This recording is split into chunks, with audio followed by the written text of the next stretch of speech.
Tem uma frase que o pessoal do canal Entre Migas, ou Entre Amigas, e eu acho ótimo o material que eles produzem no YouTube, e eles são especializados em falar de cinema, TV e cultura pop, que diz mais ou menos o seguinte: "Se você gostou, você venceu".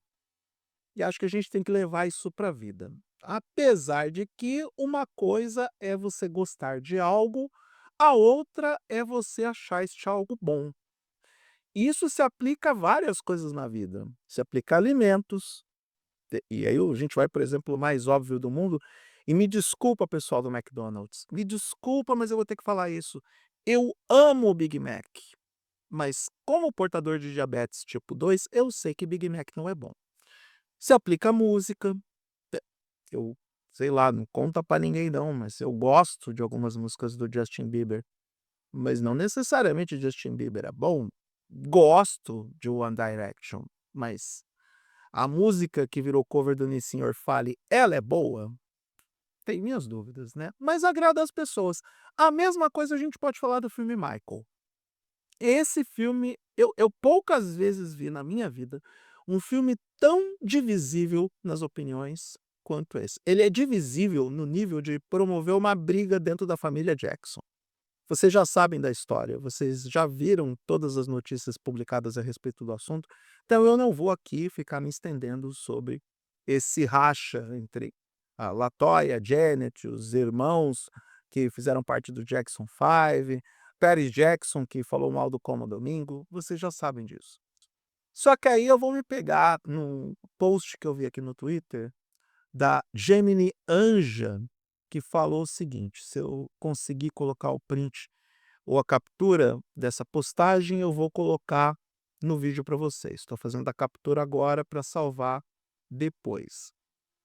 Então, ela disse o seguinte: "Minha avó vai fazer 80 anos. Ela nunca pede para ir no cinema. Pediu para ver Michael e saiu 100% satisfeita. Não tem crítica que me convença que esse filme é ruim". Então, eu dou razão para ela em partes, porque no fundo, na vida a gente tem que gostar das coisas. A gente tem que ter uma conexão pessoal com aquilo que a gente assiste, com o que a gente ouve, com o que a gente come, veste. A vida é assim, para a gente ter sentido na vida, a gente tem que sentir as coisas. Eu estou sendo redundante porque é fato. O ser humano é um dos poucos animais da espécie que conseguem identificar os sentimentos e é o único que racionaliza em relação ao que sente. Acontece o seguinte, no caso de Michael, muita gente está confundindo qualidade com conexão pessoal, porque eu sou fã de Michael Jackson, sou fã das músicas dele, não muito do que aconteceu em Neverland. E ainda assim, tem umas áreas cinzas nessa história que ainda não foram cobertas, porque, por exemplo, lá o Kevin Federline, que fez aquele documentário lá, de gosto muito duvidoso para HBO, o cara que já teve relacionamento com a Britney Spears, e aí depois descobriram que aquilo tudo era um tanto quanto fake maquiado, e tão desconfiando das declarações que ele fez lá para o documentário da HBO.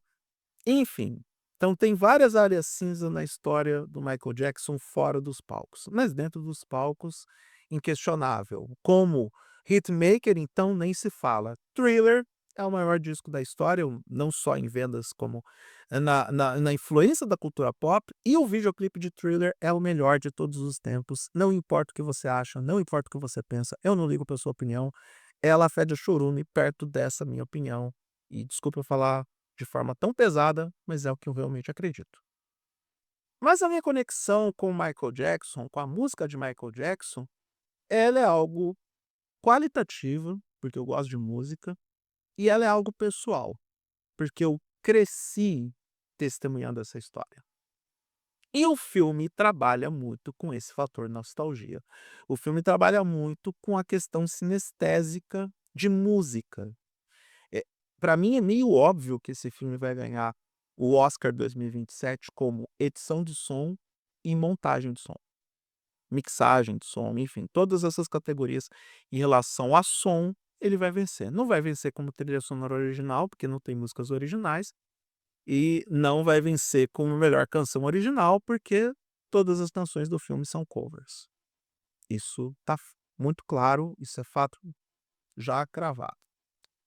Então, qual que é a diferença entre você gostar de algo pela sinestesia, pela empatia, pela nostalgia, e gostar de algo pela qualidade apresentada?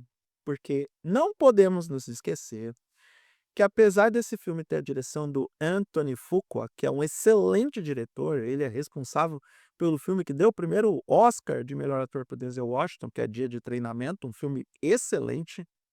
Ele é o diretor desse filme, mas tem os produtores de Bohemian Rhapsody, que depois que todo mundo caiu em si sobre a quantidade de problemas técnicos que Bohemian Rhapsody tem, que a gente meio que tem vergonha de ter defendido aquele filme. E eu gostei de Bohemian Rhapsody, mas porque tá lotado de música do Queen e eu amo Queen.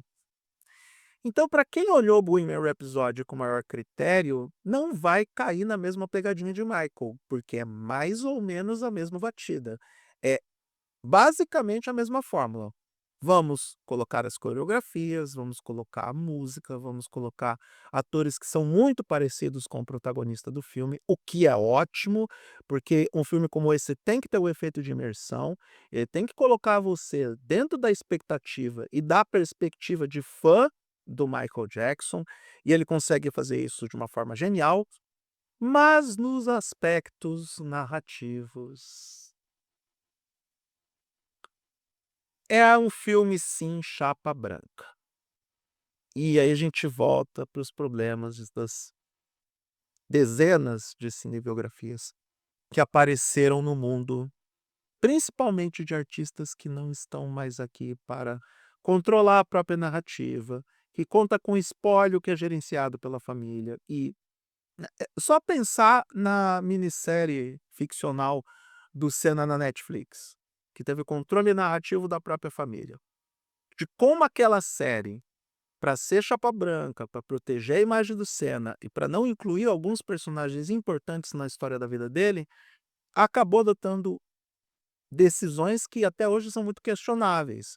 Tirar, por exemplo, a história da segunda vitória do Senna no Brasil, ou quando ele salva a vida de um companheiro de profissão em pista, que é talvez o ato mais nobre do Senna na profissão, ele fez isso em 92, aí tiram isso do da série, porque não querem incluir algumas pessoas na história. Michael faz isso quando para de contar a história do Michael Jackson, justamente no lançamento do álbum Bad. Porque sabe que depois disso, meio que foi um vórtice. É como se a vida do Michael Jackson estivesse em roteiro com as mãos do Diabo da Tasmânia.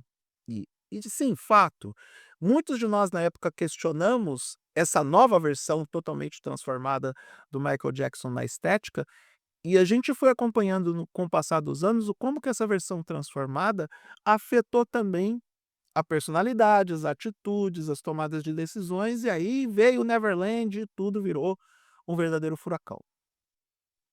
Para quem é fã de verdade, para quem quer saber mais sobre a pessoa e não tanto sobre o artista, Michael peca bastante, porque ele é um filme linear, ele não é um filme que vive de altos e baixos, ele não é um filme que conta as tragédias, ele até protege em partes a imagem do Joe Jackson, com essa história de você ter momentos mais tranquilos, mais casuais em família, de um cara que descia o arreio neles, usava a cinta de formas extremamente abusivas e violentas para que eles alcançassem a melhor performance artística. O que sempre foi um ponto de reclamação, um ponto onde Michael Jackson se lamentou publicamente sobre o uso excessivo da força do Joe Jackson em relação a eles durante esse período de treinamento e desenvolvimento artístico do Jackson 5 e do Michael Jackson por tabela. O filme dá uma bela suavizada nisso. Então, esses aspectos acabam soando problemáticos para aquelas pessoas que têm um olhar mais clínico em relação à história do cantor. E sim, esse filme é voltado para fã. Esse filme foi pensado no fã, mas ele foi pensado demais em agradar o fã. E digo mais, também ele tem como objetivo construir novos públicos, fazer com que aquelas pessoas que não sabem quem é o Michael Jackson, porque afinal de contas, ele faleceu em 2007, a gente já está em 2026, são quase 20 anos de gap, e mesmo na época, com a internet existindo e já ter um bom volume de tráfego, já ter acesso, já ter uma grande quantidade de usuários, nem de perto e nem de longe é a internet que nós temos hoje. Eu me lembro muito bem que eu estava em casa, eu já estava trabalhando, eu já estava escrevendo para a internet, quando veio a notícia do falecimento do Michael Jackson. A internet literalmente caiu. Ela teve um volume de tráfego tão grande que ela parou de funcionar. Antes, só tinha acontecido com a tragédia do 11 de setembro, lá do World Trade Center. Esse foi o impacto do fim da vida do Michael Jackson, já na época, na era da internet. E hoje a gente tem, obviamente, um fluxo maior de informações, nós temos um comportamento de rede muito diferente, temos outras redes sociais controlando as narrativas, então a gente tem uma internet que funciona de uma forma muito diferente. E eu não quero invalidar por completo o Michael, o filme, não o artista. Não quero invalidar por completo. Eu acho que esse filme, dentro das perspectivas com a qual ele foi criado, e executado principalmente, ele cumpre com seu papel, cumpre com as expectativas, mas não vai atender a todos os públicos. E é importante que cada um de nós, dentro da nossa perspectiva, tenha uma visão minimamente racional, não só daquilo que a gente quer para a gente quando consome um conteúdo de entretenimento, mas também para aquilo que a gente vai opinar para as outras pessoas, porque afinal de contas nós vivemos em sociedade e não podemos, assim, não podemos ser hipócritas em relação ao que pensamos diante do filme ou do que é apresentado na nossa frente, mas também não podemos ficar criando quebra de expectativa o tempo todo em relação ao que nós consumimos e em relação ao que outras pessoas consomem. Porque se por um lado o filme Michael me incomodou, dentro da minha perspectiva, dentro daquilo que eu entendo um pouco sobre cinema e TV, dentro daquilo que eu gosto ou não gosto de ver, nas narrativas ficcionais, e não podemos nos esquecer que este filme é uma obra de ficção e não um documentário, então ele não precisa ser fidedigno com os fatos, ele não precisa contar toda a história como verdade, mas, de novo, ele carece de informações que possam atender ao interesse daqueles fãs que realmente gostariam de saber mais sobre a vida do Michael Jackson. Por outro lado, eu gostaria que você, que está assistindo esse vídeo, olhasse para essa foto e principalmente para o sorriso dessa senhora depois de assistir ao filme Michael. Tá, eu vou deixar a imagem por alguns segundos para você ver e refletir sobre essa imagem. Como é que você tem coragem de quebrar a expectativa de alguém que aos 80 anos decide sair de casa para ir para o cinema para assistir um filme sobre o maior astro da cultura pop da história? E assim, temos que levar em consideração que ela já tinha 40 anos quando Michael Jackson surgiu como artista solo para o mainstream. 40 anos. Tudo bem, vamos puxar um pouco mais para trás. 35 quando Off the Wall foi lançado. E toda a trajetória de Michael Jackson como artista solo e todo o fenômeno começa com a musiquinha que muitos falam que é a música do video show, Don't Stop Till You Get Enough. Não dá pra gente ficar machucando o coração das pessoas, sendo que elas têm emoções, têm sentimentos, têm pensamentos, e elas gostam do que viram, gostam muito mais que a gente. Tá bom, todo mundo tem direito de estar errado na vida, né, mas, sei lá, eu vi na internet nas últimas semanas as opiniões sendo difusas por causa desse filme, e muito que se vê é muita verborragia gratuita também, né. Tá, eu sei. É um filme polêmico, é um filme divisível. Eu mesmo não gostei da forma como essa história foi contada, até porque eles entregam de bandeja argumentos para um segundo filme. Porque cortar a história pela metade é pedir para ter um Michael volume 2. E ainda assim, é temerário ter um segundo filme da forma como o primeiro foi contado, porque já pensou se esse segundo filme é chapa branca também? Já pensou? Não vai ser bom. não vai ser legal.